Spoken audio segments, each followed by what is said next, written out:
para sa Iglesia ni Cristo, hingan nyo muna ng transparency si Sara Duterte bago kayo mag-rally, bago kayo manawagan ng transparency at accountability.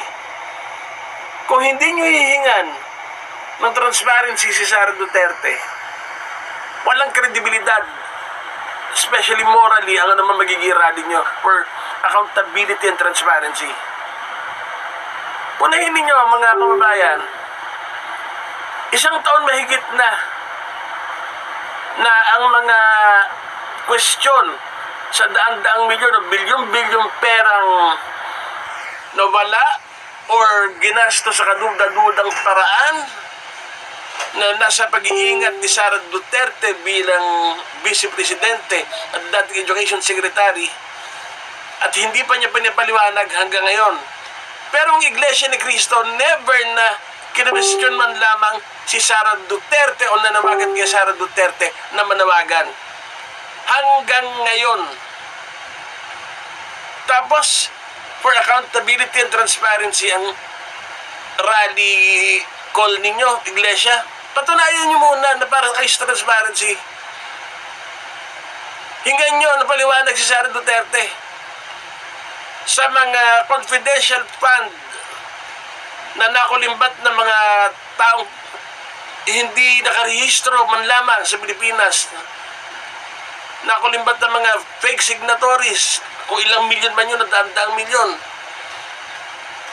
Yung disallowance ng COA sa DepEd mo si Sara Duterte, Education Secretary, 12 billion na hanggang ngayon hindi ma-settle, hindi may paliwanag ni Sara. At kung ano-ano pang gastusin. Kung hindi ninyo kayang hingan ng transparency si Sara Duterte,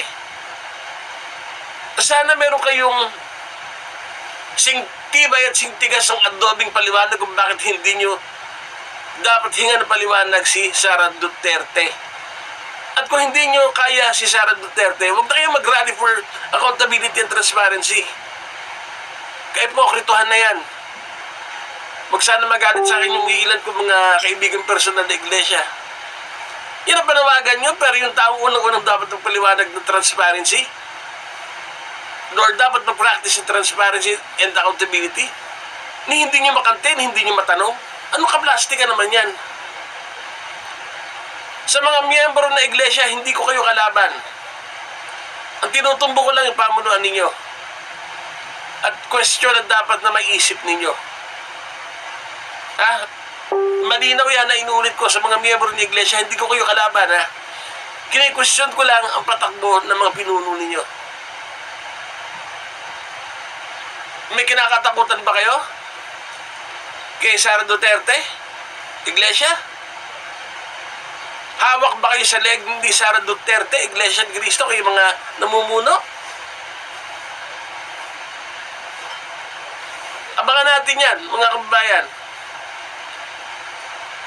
Kung hindi kaya ng iglesia na questionin man lamang si Sara Duterte tungkol sa question sa mga pondong nawala, nalustay, ginasto sa questionable paraan sa OBP at sa DepEd, walang matinong dahilan para paniwalaan ng pakay na rally nila. Kaplastikan yan, mga miyembro. Maisip niyo sana yung puntong yan.